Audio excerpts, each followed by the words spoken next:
Jena Tasmai Shri Gurave Namaha Shri Chaitanya Manobishtam Stapitam Jena Bhutale Swayan Rupa Karamayan Rati Swaparantikam. Jai, so just let me know when I should begin. Thank you so much, Dasi. Mother Nidra. So, welcome everybody who's watching this on YouTube. We welcome Mother Nidra.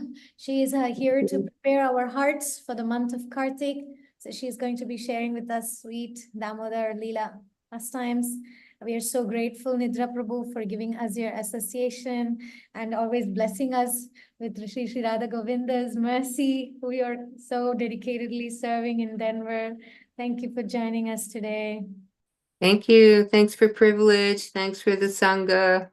And thanks for always being out there, Radha Govinda Dasi, to engage the devotees, especially the ladies. So happy for that. So we'll be speaking from 10th canto of Srimad Bhagavatam today. And we'll begin with Om Namo Bhagavate Vasudevaya. Om Namo Bhagavate Vasudevaya. Om Namo Bhagavate Vasudevaya. So before we get into the 9th chapter of the Bhagavatam 10th canto, 9th chapter is Mother Jashoda binds the Lord Krishna, and in the previous chapter, chapter 8, we see that Krishna, he's being accused, and actually the word is used that Krishna himself invents these different pastimes where he's going to be accused. And this will increase the love of his devotees and Mother Jashoda for him, which is why he does his pastimes. And so he was getting accused of stealing butter in the gopis' houses, and they were, of course, delighted that Krishna came to their home, but at the same time, they wanted to transcendentally complain to Mother Jashoda, so he was getting right and left accused of being a thief. And so then, to invent more pastimes for accusations, Krishna ate dirt.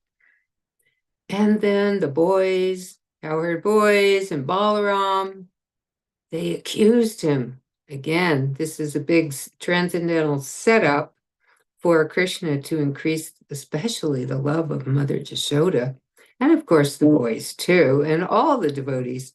So some acharyas say, like Jiva Goswami, yes, he did eat dirt. And then other acharyas say, well, of course, Krishna's not lying about eating dirt because everything is within his abdomen. And we know that Krishna, everything comes from Krishna. So in this pastime where he's accused of eating dirt, Mother Jashoda is very worried. She's a mother, your child eating dirt, you don't want them to be sick. It's not the way they're supposed to be doing things. She's very concerned. So she's mildly chastising Krishna. Okay, Krishna, he's saying, but mother, they're falsely accusing me. Even Balaram, he joined their side, he's angry upon me. That's why he joined their side and he accused me. So she said, well, she's just, mildly chastising. She's not slapping him or anything. And she says, okay, well, if you say you haven't, then just open your mouth and let's see. So he dutifully opens his mouth wide, and in his mouth is, of course, the whole universe. Mother Jashoda becomes wonder-struck and fearful, actually. Reminds us of Arjuna on the battlefield seeing the universal form. So that's what she's seeing, the universal form with herself and Krishna in it. She's seeing everything, the particular universal form meant for Mother Jashoda. And so she becomes philosophically, stirred up and a bit bewildered. But Krishna, he doesn't want his mother's affection to be interfered with. So, of course, his Yogamaya potency overwhelms her. And again, she's in maternal affection. And just like as if it was a passing dream, she goes, okay, well, let's forget that. Because she's, speculating on, wow, what is this life and who is Krishna? So then he, by Yogamaya potency, allows her to just forget all that kind of Aishvarya mood of looking at his opulences and just be in that Vatsalya bhav of love and affection for her son. So this happens in order to increase affection. And then in order to even make that Vatsalya or that parental love, that motherly love, increase even more, Krishna's going to invent another pastime, which is the Damodar Leela. He wants to kind of distract his mother from that whole affair of seeing the universe in his mouth. So he's going to invent a major distraction for her to be completely involved in motherly affection, and that is the Damodar Leela. So enters the Damodar Leela in the 10th canto. Just thought I would chant the first two verses. It's nice to hear some of the Sanskrit. This is chapter 9. Mother Jashoda binds Lord Krishna, text 1 through 2. Shri Shukuvacha Ekadagri Hatasi Shu Jashodananda Gehini Karmantara Niyuktasu Nirmanmanta Swayam Dadi Yani Yaniha Gitani Tadbala Charitani Cha Tadi Niramantane Kale Smaranti Tanya Gayata. And the translation for that is Sri Shukadev Goswami continued. One day, when Mother Jashoda saw that all the maidservants were engaged in other household affairs, she personally began to churn the yogurt. While churning, she remembered the childish activities of Krishna, and in her own way, she composed songs and enjoyed singing to herself about all those activities. So here we are in Gokul, and it's about dawn. Krishna's sleeping in the other room. Mother Jashoda's churning. Is a good time of the day for churning. And so she's singing different pastimes of Krishna, how he killed Putana, Aghasura, Shakatasura, Trinavarta. This is how she's remembering. All the pastimes are being poeticized in her songs. And in this way, she's doing her little Sankirtan, you could say her little Kirtan, her Krishna Kirtan. So it's like that, the movement of the ropes on the mortar is kind of like a drum, and then the bangles on her hands are kind of slapping like kartals, and her beautiful voice. And that awakens Krishna in the other room. He awakens hungry and wants to take the breast of Mother Jashoda and be satisfy his hunger by taking the milk from her breast. So he comes into the room where Mother Jashoda is churning, and he comes up and he holds the churning rod. He doesn't let her churn. And she's smiling at him and thinking, he's so clever. He knows how to get my attention. He's holding the rod so that I cannot churn anymore. And sometimes the acharyas say, this is a message to us. Don't try to keep churning the scriptures like a jnani, but here I am, Krishna, right in front of you. So just serve me, take care of me. So kind of a way of saying, yes. Main thing is be simple and loving like my mother. Just serve me. I'm right here before you. I'm here before you as the deity. I'm here before you as the holy names. I'm here before you in Prabhupada's books. I'm here before you in so many ways. Don't try to churn the scriptures in a like a mundane academic way. Just have that affection for me and serve me. So Krishna is preventing her from churning, and so she sees that he needs to take the milk from her breast, and that will increase his pleasure and her pleasure. So in this way, Krishna, he stops the Sankirtan, he stops everything to be satisfied by this special, intense, a loving exchange with his mother. So he he gives her the opportunity to see the beauty of his face, and also the Bhagavatam gives us the opportunity to hear more and more about Mother Jashoda's affection. But when he's taking her breast milk, Mother Jashoda happens to notice that on the oven, the milk is going to be boiling over. And so she decides to put Krishna down momentarily to take care of this milk. And there's a special reason for that, because Krishna, he had been going to everyone's house for milk, for yogurt and butter. And Mother Jashoda was worried that her milk, butter, yogurt, all the sweets, everything in her house maybe wasn't good enough. Krishna didn't like enough.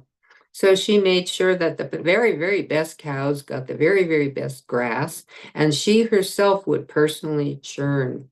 She didn't want to have anybody else churning. She thought, I'm going to do this. I'm going to put all my love into this, and then Krishna won't go to everybody's home and break the butter pots and make a mess. So I'm going to do this myself, which was why she was churning rather than her maidservants, who were engaged, they say, in other activities. And sometimes the acharyas say that Mother Jashoda herself wanted to do these activities, so she engaged the maidservants in other ways, because she was going to make sure that she got the right milk, butter, yogurt, sweets, everything just right for Krishna. So this milk is really special and is about ready to overboil on the oven there. And so she's thinking, wow, this is for Krishna's pleasure. I need to save this milk, and we can't waste this milk. It's for him. He's going to be happy by this. Then I'll keep him away from everybody's home and disturbing them, and them coming and accusing him and complaining about him. So therefore, she's thinking, I have to tend to this milk on the oven right now. And she puts Krishna down. And so, like Prabhupada has told us, that sometimes devotees have maybe two services they need to do at one time. So they need to be inspired and pray hard to Krishna. Okay, what do I do? What's the most important service to do right now? Because two things are pressing, like with Mother Jasoda, two different things: to feed Krishna, to take care of the milk on the oven, on the stove. So Prabhupada says that on the platform of love and affection, it's the duty of the devotee to do one thing first and then another thing later. So how do you know what to do? Okay, so we need to pray about that. And one great verse for that prayer is Prabhupada quotes from the Bhagavad Gita 10:10 that Tesham Satata Yuktanam, that the devotee, by constantly serving Krishna with love and affection, like Mother Jashoda was doing, then they get the understanding what to do. how to serve him nicely. So we get a great example here from Mother Jashoda. And then Prabhupada says that Krishna consciousness is dynamic.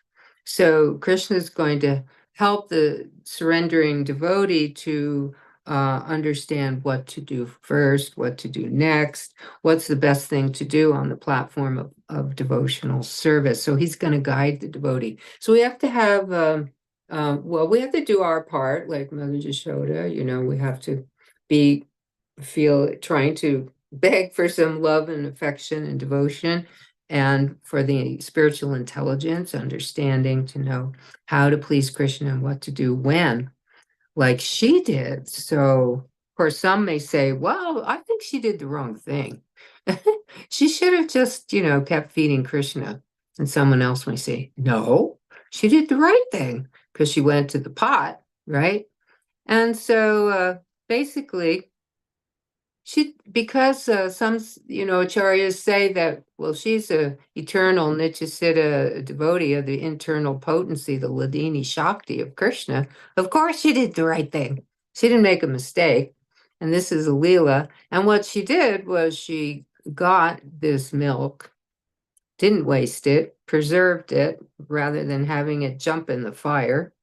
And she did what was best for pleasing Krishna, actually. So that was why she did what she did. Of course, the milk was overflowing from the pot because the milk is conscious. The milk is personality, right? And the milk was thinking, oh no, how will we serve Krishna?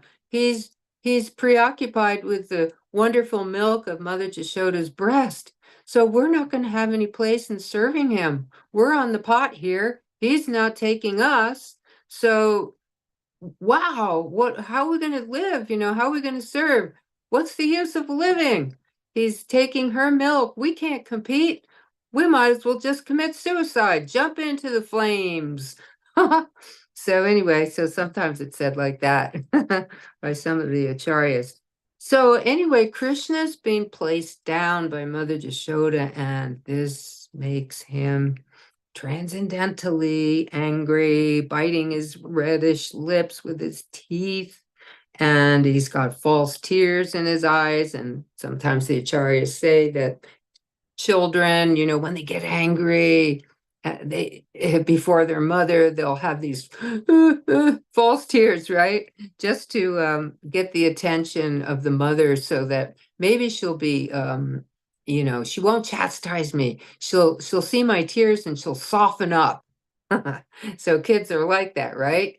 They'll make those false tears so that, oh wow, I don't want to get the punishment. So may my mother just, soften her heart when she sees my tears.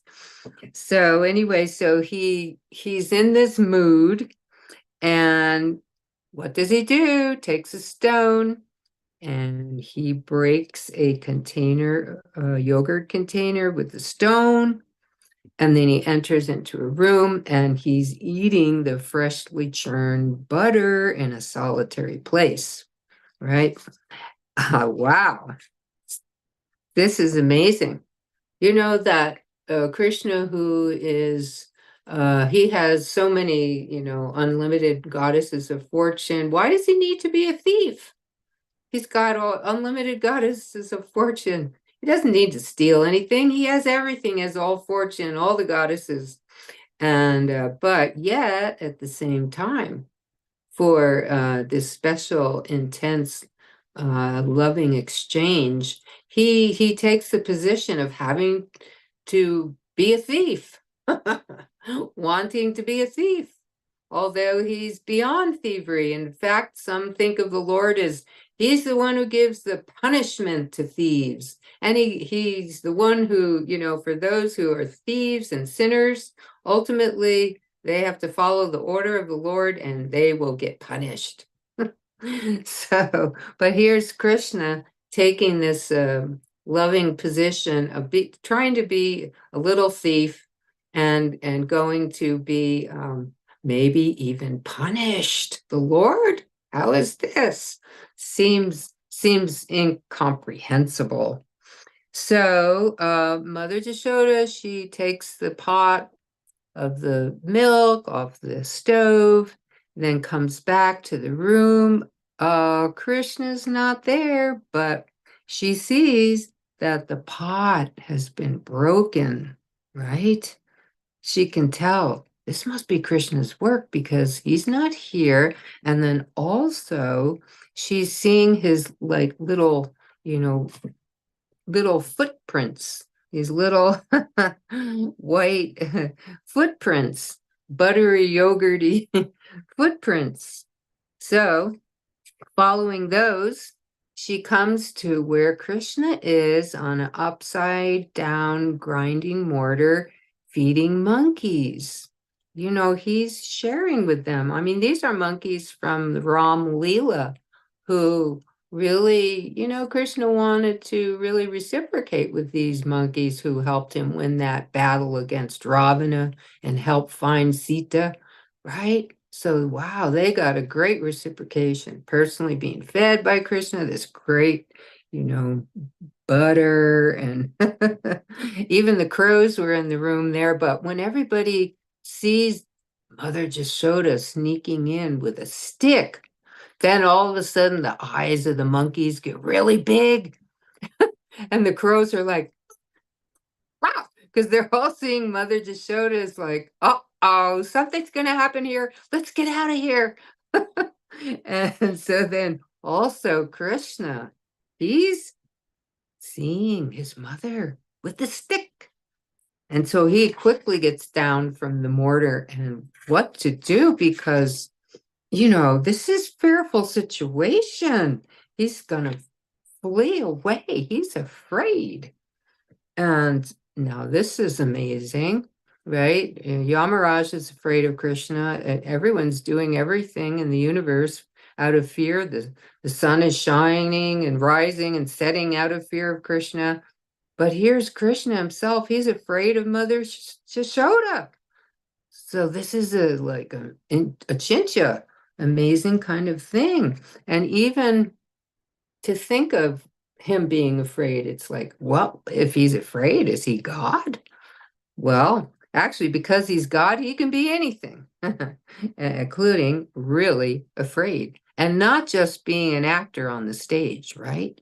He's feeling fear because this whole situation is all meant for love, loving exchange.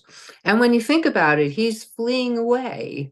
Usually everyone's fleeing from the wrath of chastisement and, seeing, oh, the Lord, he'll come after me. He's the supreme, handler of the rod of chastisement. So, but here's Mother Jashoda with the stick and Krishna, Damodar, fleeing away. And so, but Mother Jashoda, she's thinking, he's my son. He needs to be disciplined, you know? And one time I heard that one commentary was that Mother Jashoda especially wanted to discipline her son because what's going to happen if the word gets out that he's always, a thief? He's like this low-class thief. He's acting like a monkey. How am I ever going to get such a boy married? I have to really discipline him because if he's known as a mockingjore and he's a thief and he's, like low class, like monkeys, I really won't be able to get this boy married. And that's a big anxiety. So, so I heard one commentary from a devotee's study that he said like that. I don't know where it comes from, but I thought it was so sweet. So anyway, we see that here's Krishna, even yogis and jnanis, they're always trying to catch Krishna, in their meditation, in their search for knowledge, where is that absolute truth? And here is Mother Jashoda chasing after Damodar with a stick. And he's fearful. And even Queen Kunti, when she speaks about Krishna in the first canto, how inconceivable it is, his activities, and how can we understand him? And he actually is fearful of Mother Jashoda. And she says, this is like bewildering. So he's really fearful. And and yogis, gyanis, they can't catch Krishna in their process. So how is this Mother Jashoda going to be running after the absolute truth? How's she going to catch him? So she's trying, perspiring, flowers falling out of her hair. Sometimes they say some of the flowers in her hair thought, wow, this is a great opportunity to be in association with Mother Jashoda and Krishna. Let's stay in her hair. And others fall out of her hair because they say, oh my God, she's going to chastise him. That's not right. Let's get away from here. So Mother Jashoda is really laboring, beautiful large hip and large breast body, beautiful appearance of her. And even it was saying how the perspiration coming down from her, they were actual personifications, and they were all part of the show. So finally, she catches Krishna, and he's like really afraid now. And you know how it is when you're really super afraid and you've been caught in the act and you can't really move out of the situation. So then usually what happens is you really start crying more, which he did, and the beautiful mascara is covering his face, and the ointment, all over his face. And he's rubbing his face and his eyes. It's just a beautiful sight. And then Mother Jashoda is just mildly chastising him. She had already thrown down the stick when she realized how much afraid he was, and he began to say, yes, yes, I did do it. I'm the offender. So he's almost like apologizing because he's been so naughty, and but then the stick gets thrown down, and the Bhagavatam says that Mother Jashoda was always overwhelmed by intense love for Krishna, not knowing who Krishna was or how powerful he was. Because of maternal affection for Krishna, she never even cared to know who he was. Therefore, when she saw that her son had become excessively afraid, she threw the stick away and decided to bind him so that he would not commit any further activities. So the all-pervading Supreme Lord is going to be attempted to be bound. Now, how can you bind Krishna, right? How is that? Uh, how can you do that to the Supreme Lord? But Mother Jashoda, out of motherly affection, she's thinking, I have to do this because um, he's disturbed now. If I don't bind him, he may be so fearful that he'll leave the house, and what might happen to him? And he has to know, that he needs some discipline, and that he shouldn't go out and play with his friends now, and he needs to settle down. So she's wanting all of this for his welfare. She's not trying to like give him a massive punishment. She's really trying to take care of him like a mother, and she needs to do this for his welfare because she's responsible to take care. It's just like if you had a child with you, and there was the possibility that if he wasn't confined, that he might run off and be hurt. There's all kinds of animals and snakes there in the area, birds and monkeys. So she's very concerned. And so therefore she's going to make this attempt to bind him. And so it's rather interesting that as the Bhagavatam says, the Supreme Personality of Godhead has no beginning, no end, no exterior, no interior, no front, and no rear. In other words, he's all pervading. Because he's not under the influence of the element of time, for him, there's no difference between past, present, and future. So, in other words, here's Mother Jashoda. Krishna is appearing in this superb Leela, like a little child, and Mother Jashoda is considering him her own ordinary child, so she's going to bind him to the wooden mortar with a rope. Wow. So the all-pervading, unbindable is she's going to attempt to bind. So how is that? He's someone who can't be measured, right? How can you measure him? I mean, even the universe can appear in his mouth, in his abdomen. He can't be measured, but she's going to try to like bind him. It's like measure him and take the rope and bind him. How is that possible? So here we see that the inconceivable is increasing the affection here, the relationship.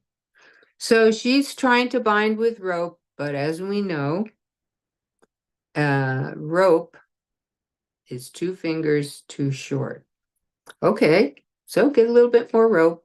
There's no lacking of rope with cowherd folks, right? Got lots of cows, 900,000 cows belonging to Nanda Maharaj. I think he's got a lot of rope, right? So there's no problem. Get a little bit more rope. She gets more rope. Still, 2 fingers too short.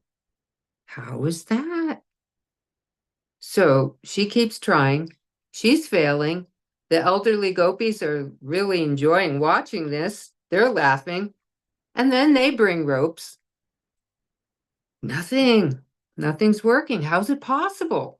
This massive amount of rope for this little Damodar around his belly. How could this be? So this is wonderful.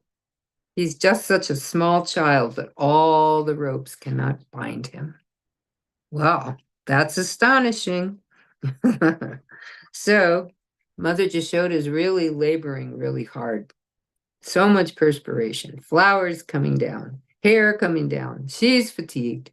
And so sometimes it says that because of seeing her like this, such effort, such devotional effort, such affectionate, maternal, devotional effort to serve Krishna. She's perspiring like anything. She's really, really tired.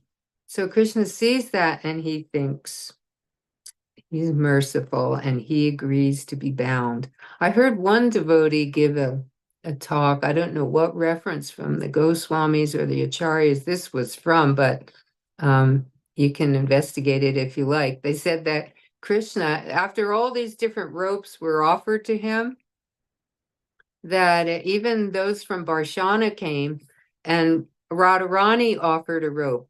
And sometimes it said Radharani offered her ribbon from her hair. So whatever. When she offered her rope, then Krishna was bound. So that's sweet, but I don't know where that comes from. But I'm sure it's from one of the Acharyas or the Goswamis Shastras, although I'd never heard that before, but it's certainly sweet. So that could be investigated. I just thought it was so sweet. So we see that here's the Supreme Lord. He's like the unbindable personality, all pervading, yet now he's agreed to be bound and he's agreeing to come under the control of his devotee. Now he's the controller of everyone, source of everything, and yet he's agreed to be controlled. Well, how is that? Well, we know the 2 fingers too short, that there was great devotional effort on the part of Mother Jashoda. So that was 1 finger. she was really, really so intensely trying to serve. So we need to make our endeavors. We have to endeavor with all sincerity and loving intensity. And then the second finger that sometimes they say is this merciful compassion and love of Krishna that allows us to serve and allows Mother Jashoda to bind him. So this is such a wonderful nature of Krishna, that he has unlimited powers, right? Totally. It says when Mother Jashoda was trying to bind the offending child, she saw that the binding rope was short by a distance, the width of 2 fingers. Then she brought another rope to join it.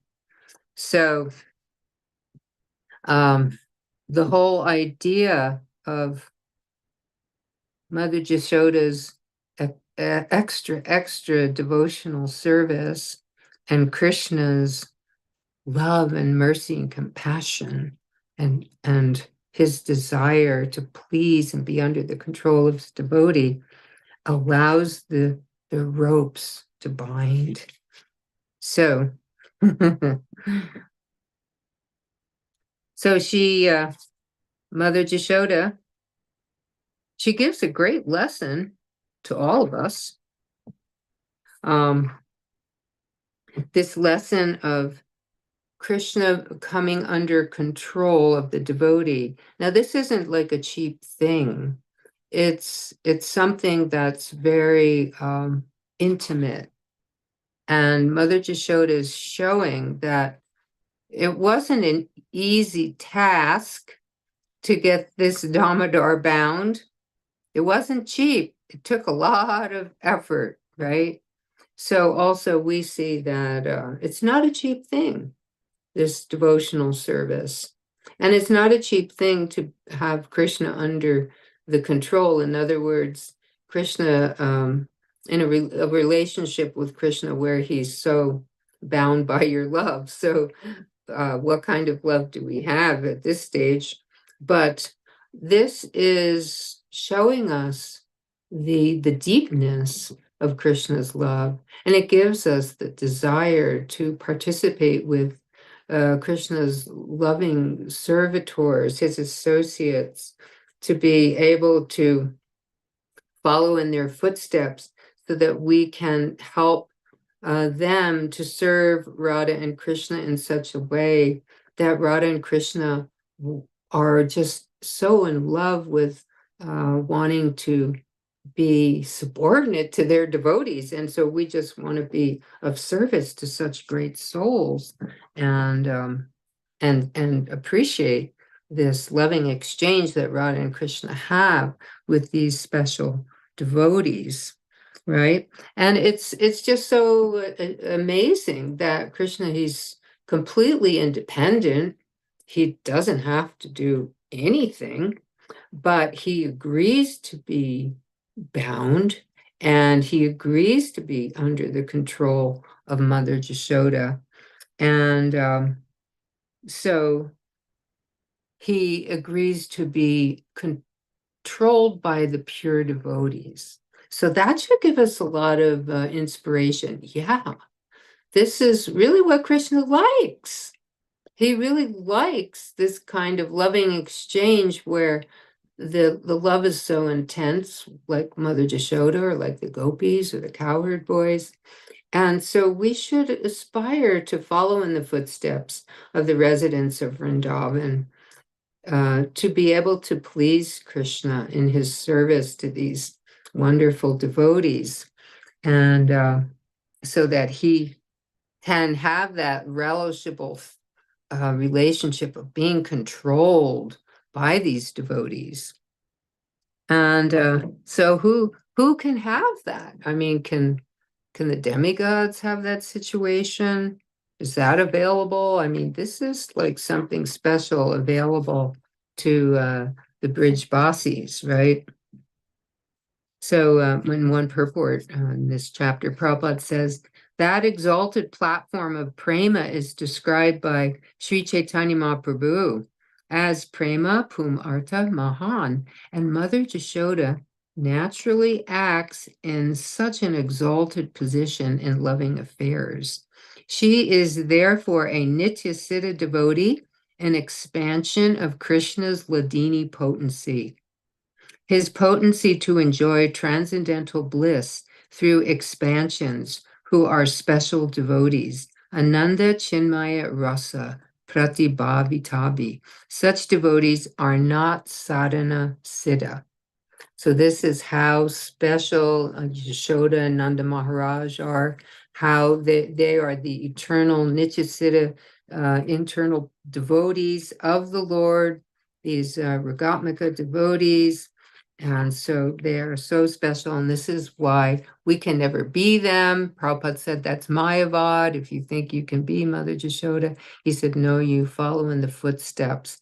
And that's why sometimes devotees who are attracted to this Vatsalya Bhav, the parental affection, they've been advised to meditate on this pastime of Mother Jashoda, meditate on the beauty of her form, the beauty of her clothes, beautiful yellow sari, the linen sari, her beautiful earrings and hair and flowers, and everything about her is so beautiful. So it's said one can meditate on her form. And sometimes the acharyas, different shastras say she's golden in complexion, and others say she's blackish. And one time I heard that, oh yes, Mother Jashoda, she's really blackish, but she would turn golden when she was in the mood of remembering Radha, or she was in that mood of Radharani's mood with, anyway. So the different acharyas say different things. But the point being is that these are Nitya Siddha devotees. We can associate with them through Bhagavatam and follow in their footsteps, but we can never be them, right? Like one devotee put it, the post or the place or the situation has already been taken up. It's already taken up by Nanda and Jashoda. You know, you can't take up that position. So all you can do is beg to be the servant of the servant of the servant. So this last, one of the last texts in the chapter, 9th chapter, the Supreme Personality of Godhead, Krishna, the son of Mother Jashoda, is accessible to devotees engaged in spontaneous loving service, but he is not as easily accessible to mental speculators, to those striving for self-realization by severe austerities and penances, or to those who consider the body the same as the self. So this is good instruction for us that this is what we want in terms of the process of perfection. We want this sadhana bhakti yoga, where we engage in a sadhana practice to reawaken this dormant love. And this is something so special that even the greatest of the yogis and the jnanis cannot attain. But someone like Mother Jashoda and those Brajbasis and those who follow in their footsteps can actually attain. And so this is a very encouraging, this pastime, because it shows that there is a process that is available, and Lord Chaitanya has brought it to us in this Kali Yuga. So then the pastime goes on into the next chapter, which is the deliverance of the Yamal Arjuna trees. So we know that what happened was Krishna was bound to the grinding mortar, and then Mother Jashoda went to engage in household affairs. And so Krishna sees these twin Arjuna trees in the yard, And these trees in a former millennium were demigod sons of Kuvera. So there's a whole pastime that we know that these sons of Kuvera were cursed because they were bathing naked and intoxicated and enjoying with women on, I think, the planet of Lord Shiva or something in Kailash or somewhere. So this happened like thousands of years ago. And then when Narada Muni passed by and saw what they were doing, how they were the boys were so shameless. The girls covered themselves, but the boys were so shameless and rude that they had to be cursed to be rectified. So that was the mercy of Narada, that million or thousands of years ago, he had cursed them to take birth as twin Arjun trees in the courtyard of Nanda Maharaj, which would be a boon to them, because after, those thousands of years, they would have the darshan of baby Damodar and be liberated. And then they could eventually go back to Goloka Vrindavan, and they could be servitors of Krishna there. So these sons, Nalakubar and Manigriva, they were very opulent, but very proud of their pride, was their false prestige, proud of their opulence, didn't care for anybody. So Narada Muni was blessing them to have this tree birth so they could they'd be conscious and realize we did something wrong. We were so lusty. We took birth as trees as a result.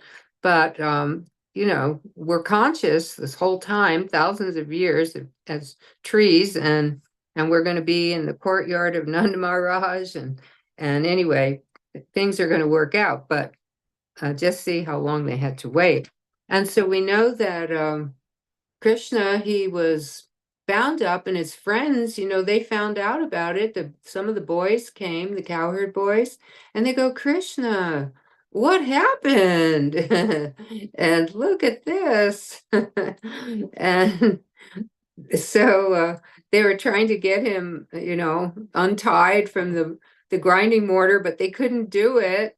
And so they thought, okay, well, we'll stay here and we'll entertain Krishna. We'll sing for him. We'll try to make him feel better. So they're there. The boys are like singing. It's okay, Krishna. Just listen to us. We're singing, and it'll be okay. And then Nanda Maharaj comes, and what has happened here? And so boys are, nobody really quite knows exactly what happened. Some of them, they saw that Krishna had passed through with the grinding mortar between the twin Arjun trees, and out of the trees came the sons of Kuvera, the demigods, and they prayed to Krishna, even though the boys couldn't hear it because they heard prayers that were in Sanskrit and they couldn't understand them. They didn't know what was going on. But anyway, so the demigods, they made their prayers, and then they went to their abode after that. And so anyway, who could understand exactly what was happening?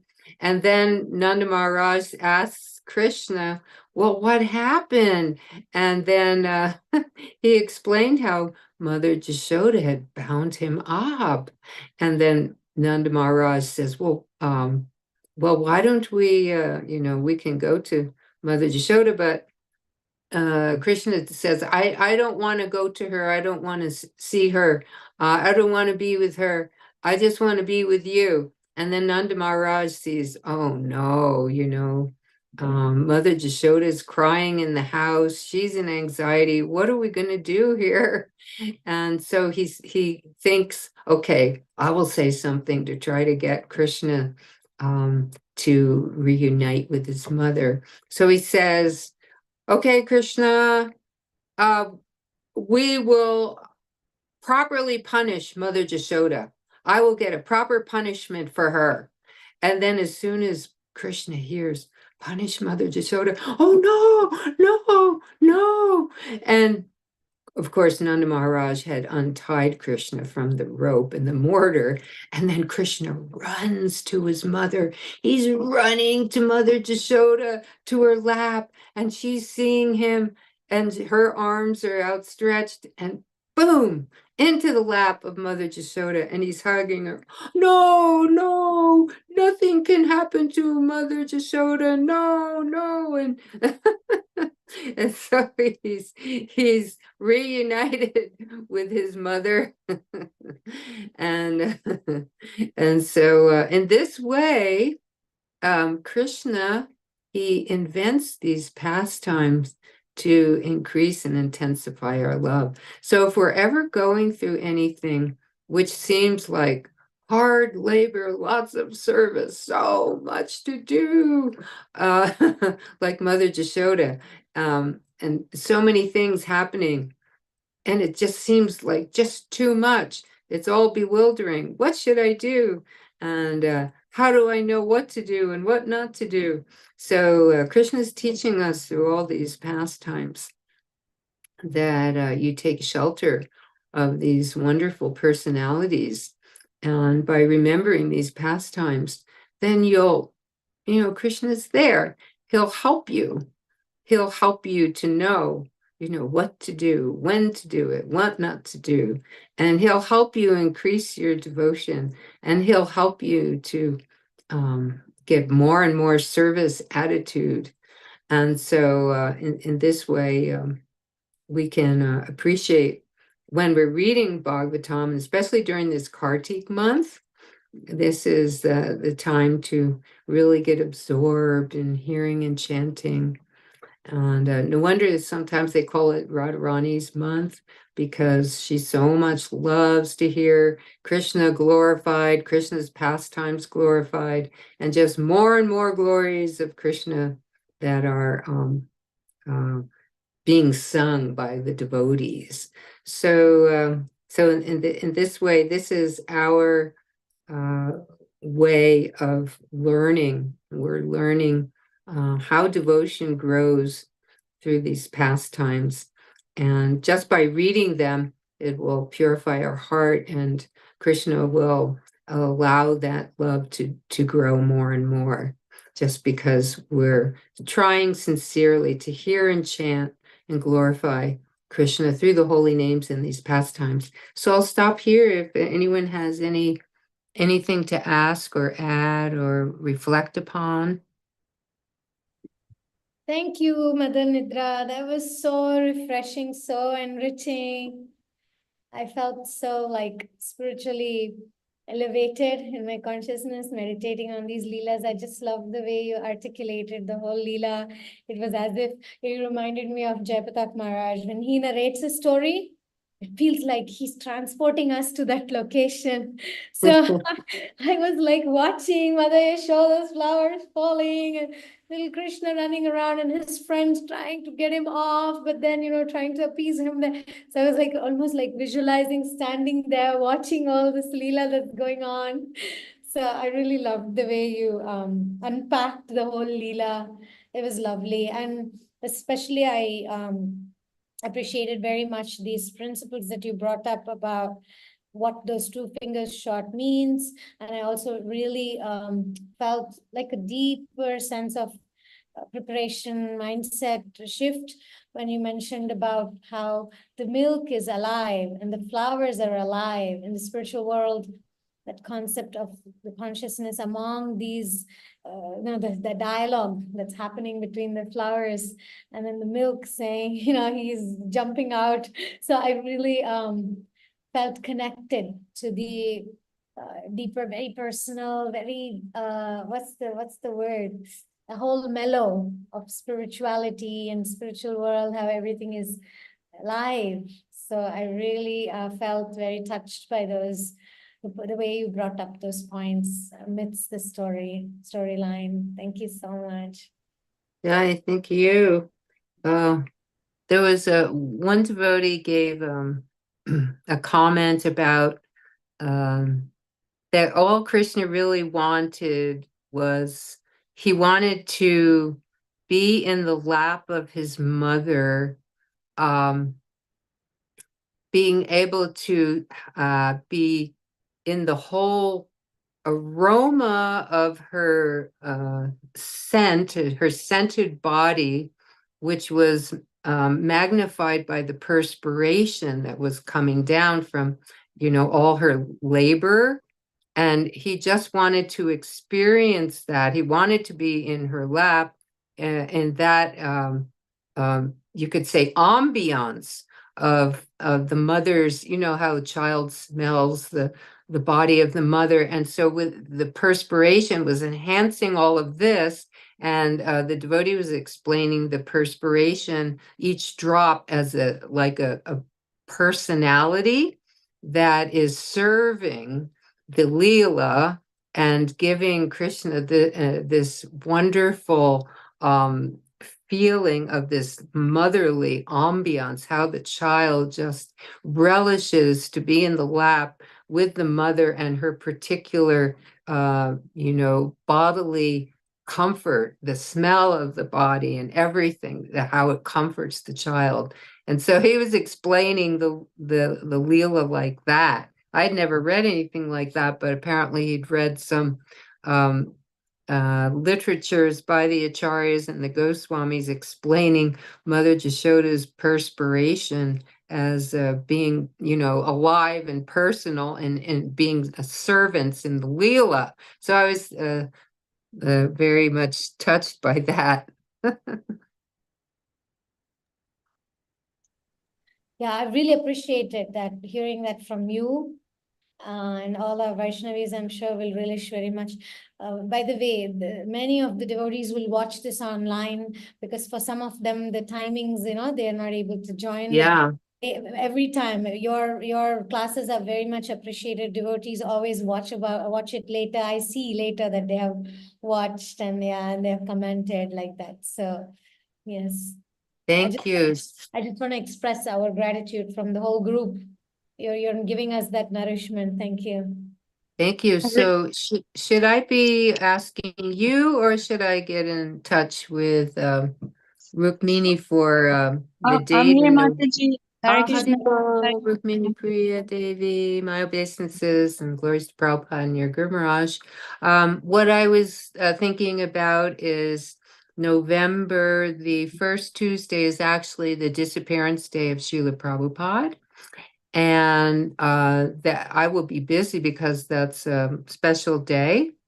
And I think most devotees might have their different programs on that day and be busy. So I didn't know if it's possible to speak on the 12th, and you could decide what you wanted me to speak on. A few days after the 12th is the Krishna Rasa Yatra, the Rasa Leela, in the last full moon of Kartik. So we could go with Krishna's Rasa Leela pastimes from Bhagavatam and Krishna book. If you wanted, we could Yeah, do that. that sounds a good idea. Sure, the 12th, I think would work. Yes. We're still in Kartik. We're in the last Yeah. week, so that'd be Yeah. wonderful. Yeah. Okay. So if that's all right with both of you, then I can do that. Yeah. Yeah. Thank you so much. I just wanted to share. I mean, I love how you started and how you ended, and so much nectar in between. It's just amazing how you started that, we should just serve Krishna and simply and lovingly, just like Mother Yasoda, she was turning, we should just, serve the Lord. And then in the end, how kind is our Lord Krishna. He didn't want, Mother Yasoda to have any pain, so he ran towards her, and yes, so much nectar in between. It's just amazing. We thank you. So we can tell that you spend so much time in preparing for these classes, and we just deeply appreciate it. And some of the things that you mentioned, I have not even heard that. How the flowers were falling, they're dropping because they don't want to see or witness Krishna getting chastised. So they want to take it away. So sweet, Mataji, how nicely you shared it. this pastime. So Thank you so much. much. Thank you for your services, and may we all have a wonderful beginning of Kartik. Yeah, I also wanted to say something that I have heard these lectures from the person, probably the same person that you mentioned, but the mood, the narration, it was a different experience for me, because hearing from a monk, a man, was different. It was more theoretical, like it was like, and but hearing from you, I just felt like, again, like I was hearing it almost like I was hearing it for the first time, because you were sharing from your heart. Like I knew the information part of it, but when I heard it from you, this very same things, it just like I said, I felt like I was in the Leela. It was not like just an intellectual exercise of this is what the Leela was, but somehow the way, I don't know, it just, there is that motherly, like Rukmini Priya also was saying, like I was feeling the energy of Mother Yashoda. It's just very sweet, the way you describe it, the way you articulate, the way you punctuate your statements. So I just want to really say that it was very different. And I highly recommend that these Leelas, you speak more about these Leelas, which kind of invokes that emotion of that Vatsalya emotion. It coming from you was really special. Yeah, I just really wanted to say that in the live, in the recording as well. Thank you so much. So kind of you. Just very kind that I have the opportunity to be with you all. Yeah. So, so my obeisances to you all. Vanchikopa Trivishcha Patitanam Pavanebhyo Vaishnavim Namo Namaha. Hari Bol. Jai. So, Hare Krishna. And if anyone, if you have any requests for Mother Nidra for any topics, of course you can send us and we will ask her to talk about them. Yeah, thank you. Yeah, for after Kartik, surely. Yes. Yeah, yeah. Thank you. Hare Krishna. Hare Krishna, Mother.